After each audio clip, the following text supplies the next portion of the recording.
Tous en t-shirt blanc, frappés de l'emblème de l'Organisation des Nations Unies et du drapeau du Burundi, les employés des agences de l'ONU œuvrant au pays se sont rassemblés ce mercredi à la plage du lac Tanganyika pour célébrer la Journée internationale des Nations Unies.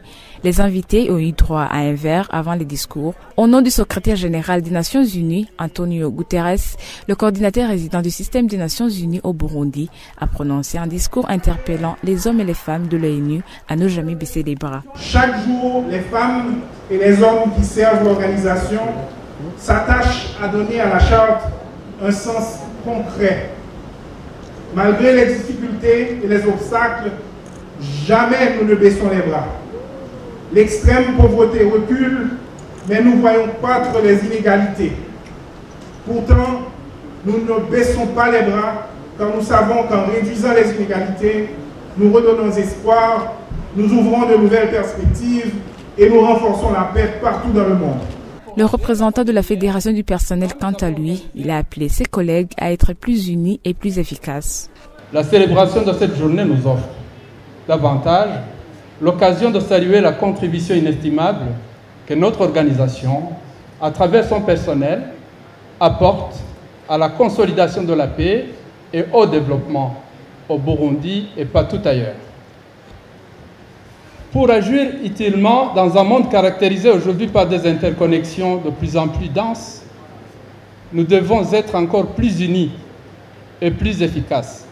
Une soirée cocktail a été ensuite organisée pour les diplomates, partenaires du système des Nations Unies au Burundi. Le coordinateur résident du système des Nations Unies a également félicité le gouvernement pour la confection du plan national de développement qui définit ses priorités stratégiques sur 10 ans. Je me réjouis que le gouvernement du Burundi se soit doté d'un plan national de gouvernement qui définit les priorités stratégiques sur 10 ans et offre aux partenaires un cadre de référence pour la planification et la programmation en appui à la mise en œuvre de l'agenda de développement 2030. S'alliant sur ce plan, le système des Nations Unies travaille déjà en étroite collaboration avec le gouvernement du Burundi et ses partenaires pour élaborer le nouveau plan cadre de partenariat pour la période 2019-2023, avec pour axe central la résilience des communautés et les systèmes de prestation de services décentralisés. Pour l'assistant du ministre des Affaires étrangères, les Nations Unies réalisent beaucoup de projets au Burundi, touchant surtout l'agriculture et la justice. Bernard Nahila Adja assure que le Burundi se réjouisse du partenariat entre le gouvernement et le système des Nations Unies. Je voudrais d'abord saluer les réalisations du système des Nations Unies au Burundi. Pourquoi? Parce que nous les avons vus agir sur le terrain.